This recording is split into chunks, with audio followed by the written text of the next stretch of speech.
The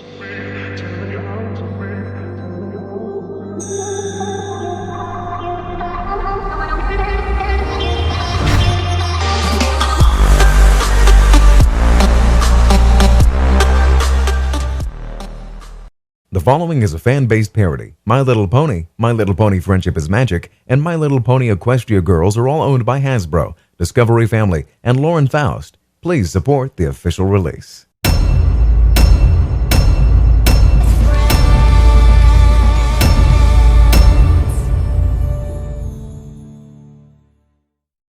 And as far as being my pupil goes, I was just trying to figure out what your first friendship lesson should be. Me too, let's see our choices. Okay, so we have Scribble or Scribble, Scribble, Scrabble. Looks like you're really narrowing it down. Oh, these are just the A's. After this, I move on to the B's. I know Twilight loves lists, but she loves being efficient just as much. Making a list of every possible lesson to the first lesson is overly time-consuming.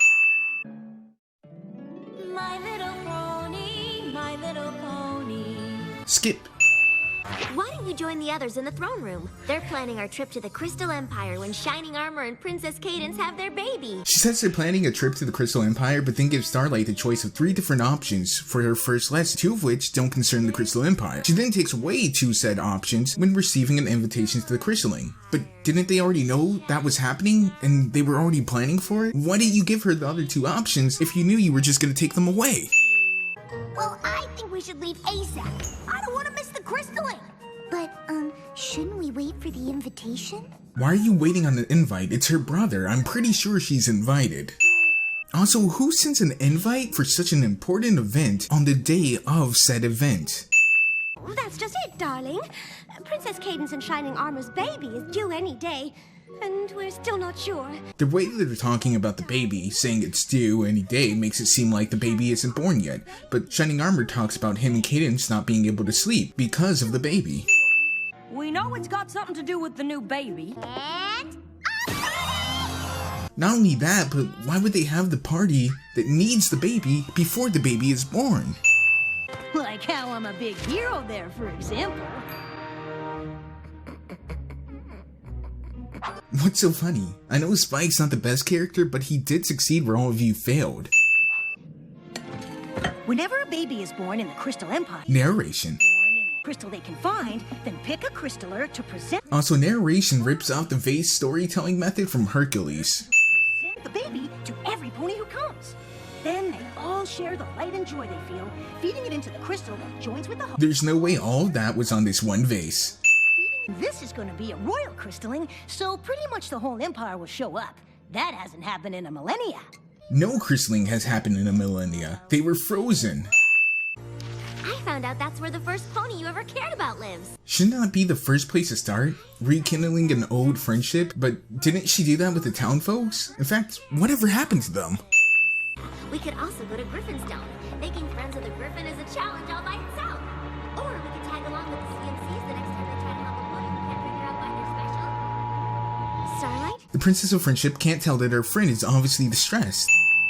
Reuniting me with my first friend. What's so terrible about that? Spike apparently wasn't present for all of the season finale, which she explained that her first friend abandoning her was the whole reason she turned evil. Everything there was to know about magic. Even in this flashback, Sunburst was a better teacher than an actual magic user himself. The fact that he got his cutie mark for magic in itself is contradictory to the whole subplot of this episode. You blamed cutie marks and stripped a whole village of theirs, and when Twilight and the others stopped you, you went back in time and almost destroyed Equestria. If you knew all this, why didn't you ask why it was bad, Spike?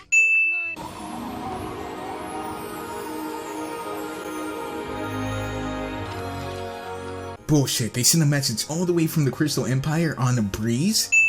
Since we're going to the Crystal Empire, your first friendship lesson is going to be... reuniting with Sunburst! Again, you always knew you were going to the Crystal Empire. Yeah, it's okay. But it's no Cloudsdale Mobile. Bam! No one thought to actually wrap said gifts. I didn't know you were meeting us. Of course I am. It's me, right here. Here I am. Why wouldn't I come meet my sister? The Prince of the Crystal Empire, tired and sluggish, is alone on the train station without a guard in sight, but Celestia and Luna are always flanked by at least 3 guards. In other words, that's sexist. I haven't really slept since Cadence had the baby. Come to think of it, she hasn't either. How have they not slept? They have maids, guards, and Celestia and Luna are already there. Neither of them could have watched the baby while you got some sleep?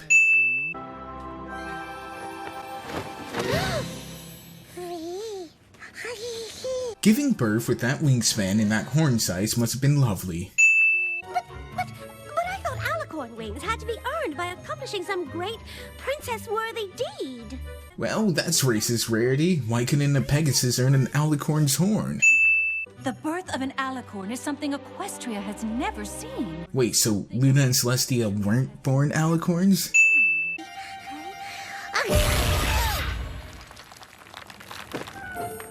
No one died in this. Party! Do you think we should call it off? Is it really hygienic to let the baby suckle on your foot? My goodness, it's been a long time. What have you been up to? Me? Oh, you know. I guess the time magic events could be excused, but no one found out about an event in the village where ponies had their cutie mark stolen? I am sure you are all just as thrilled and ready for this. Not only is Cadence here, but so is Celestia and Luna, and a total of 15 ponies showed up. Rarity, don't they all sort of look the same? Oh, well, to the untrained eye, perhaps. If you can tell the difference, why didn't you just tell him which one is the most pure? Don't go breaking my heart. Don't go breaking my heart. Don't go breaking my heart. Without the heart, the Crystal Empire is about to be buried under a mountain of ice and snow. Wow, these storm clouds didn't waste any time. You would think that there would be at least some delay. The library here at the castle is nearly as extensive as the one in Canterlot. There's a good chance we can find something there. How have you guys not looked into finding a spell for this instance? Like, this is like a huge oversight. Yes, for a time, but even our magic will eventually succumb to the power of the frozen north. Couldn't Celestia just move the sun closer or something? Trotter's Tome of Reliquary? It's a good thing, too. Without this, I don't know what we'd do.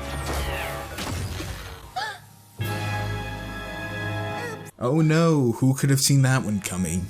This is the Crystal Empire. We've seen snow before. Not like this. Realistic horse noise. Also, anyone notice that the crystal ponies aren't crystal? Wasn't it based on their happiness with the stone? So if the stone broke, they would have known instantly? You about friendship, but you're so terrified ponies will find out what you did that you can't make any friends. Sunset 2.0. This way.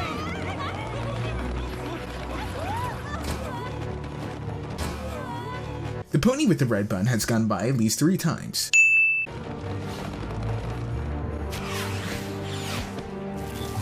I thought these weren't normal clouds and she couldn't just smash through them. Or are we gonna spend the entire visit just calling her the baby? We were thinking Flurry Heart. You know, to remember the occasion. Flurry Heart? Shouldn't she be Broken Heart if it's based off of this occasion?